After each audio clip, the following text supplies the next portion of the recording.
If you're still trying to feel the wall and ride the reset, you're holding yourself back. Great trigger control is not about finding every mechanical detail. It's about building a process that is repeatable, subconscious, and doesn't move the sights. In this video, we're gonna cover everything you need to know about triggers and how to use them and think about them the right way. As a new shooter, it is probably important to understand the different stages of the trigger and what is happening. I don't think that is crucial for performance, but it is helpful to understand it. On most guns, you're gonna have some sort of slack or take up, where it's like spongy here in the beginning. From there, you're gonna get to the part where the parts are rubbing against each other, and that's gonna be the engagement. At engagement, it starts getting more pressure, and you get to a point just before break, which people are sometimes gonna refer to as the wall. And basically you hit the wall just before the gun goes off, and then you hit the point where the trigger breaks, and basically the hammer falls or the firing pin is released and the gun goes off. After that is gonna be a period of over travel. So there's a little bit of trigger movement after the gun breaks to the point where the trigger actually stops motion. From there, the process continues. So the gun is gonna cycle, and after the gun cycles, you can reset the action. So you release the trigger until the action resets, which is kind of around at the beginning of the engagement period. The trigger is now reset. You can get back on the trigger and start prepping the trigger again until you get to the wall, the trigger breaks, you hit over travel, and then again, the action cycles, and then you can reset the trigger. Think about it like you're pushing a barrel, and the slack or the take up is just pushing the barrel nice and easy over flat level ground. You get to the point of engagement, and engagement is basically like you hit a little hill. And so you gotta push, it's a lot of effort, you gotta push that barrel up that hill. And then you get to the point of the wall, and the wall or the break of the trigger is basically at the top of the hill where there is a cliff on the other side. And then as you push it off the cliff is the point where the trigger breaks. And then the over travel is going to be the barrel falling down the bottom of the gully or the bottom of the pit. And so that's gonna be the over travel. And then the reset is gonna be in the video game where everything just respawns and you get back to, and you gotta do the whole thing over again. That is a visual way to think about what's happening with your trigger. When it comes to actually shooting at speed, you can't do each of those things in isolation because everything is happening so fast. You're gonna be shooting 3, 4, 5 or more rounds a second, and you're not gonna be consciously thinking about those things. So at some point, it is helpful to consciously work through them, but then that skill set needs to go into your subconscious, and what you really need to do is just pull the trigger fast, and pull the trigger faster than you think. Then the challenge is most people have too much grip pressure, and if you have too much grip pressure, you cannot pull the trigger with great speed and dexterity. For most people, they are over gripping, and for most people, the solution to their accuracy and speed problems is to have less pressure and less effort in their trigger hand. For years and years, when I would talk about trigger, I would go into that big detailed lesson about the different elements of trigger and what you're supposed to do at certain times. And now I kind of like, again, I think that is important, but it's not worth the effort. Like ultimately where you need is for the speed and dexterity to be a subconscious action. And so getting out on the range and working on trigger control is what's important. One thing that is often talked about is trigger finger placement. So people will talk about placement on the tip of the pad, the center of the pad, in the crease, or even after the first knuckle and into the second pad. And that is less important than how much effort you're putting into your grip as it pertains to trigger manipulation.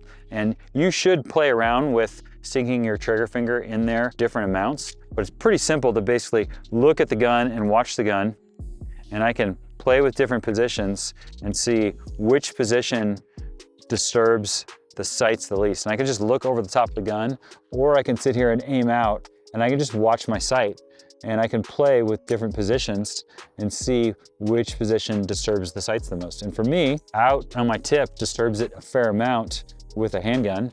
And if I sink it in there a little farther, closer to the crease of my hand, it works better. A lot of that though is the size of my hand and the mechanical leverage that my hand has relative to the gun. So another thing to talk about is different types of triggers. So most semi-automatic striker fired guns are gonna have a hinging trigger. Hinging trigger is not gonna work as well as a plunger for a trigger. So a plunger is gonna be found on like a 1911 or 2011, where the trigger it moves straight back instead of hinging at the top. The movement straight back makes it less likely for you to disturb the sights during the pulling of the trigger. So typically a 1911 or a 2011 will be easier to shoot more accurately than a striker fired gun like a Glock. And that's the difference between the plunger trigger and the hinging trigger. Pretty common with triggers is for people to look into aftermarket modifications, and those things can help.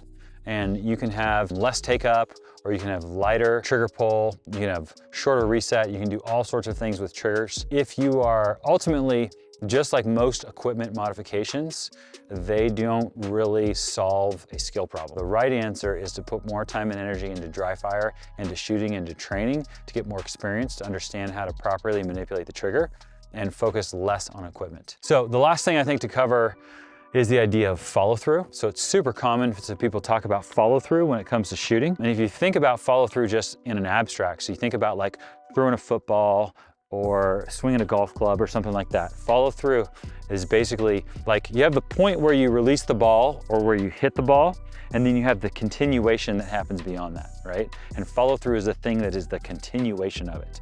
And when it comes to shooting, particularly practical shooting, we're not really talking about continuation, because really follow through would be pinning the trigger if you're talking about continuation.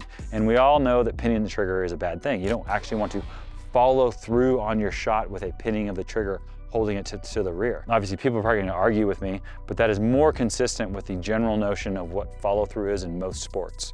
What we call follow through is really a thing that I think is better labeled next up. Rather than following through and continuing the motion of pulling that specific trigger, follow through is really getting ready to shoot the next shot. So it is resetting and re-prepping the trigger, and it is a new sight picture. I think particularly for new shooters, the term follow through is actually really confusing because it's not consistent with anything else they do in the rest of their lives. And a better term is the idea of next up. So when it comes to trigger manipulation, you want to complete the action and immediately be ready for the next up.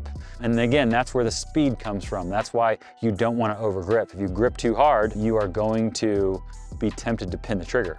And so you're gonna grip with less effort will allow you to have more speed to get to the next up. So trigger manipulation is probably the most important part of shooting and is the most difficult thing to master next to vision. And it is the reason why most people don't shoot well, is because they're not manipulating the trigger correctly. However, the reason people are typically not manipulating the trigger correctly is because they're over gripping with their shooting hand. And that's why grip is so important. Focus on your grip, focus on your dry fire, focus on ingraining the proper grip of the gun into your subconscious so that you can manipulate the trigger with great speed and dexterity and get the hits that you want on target.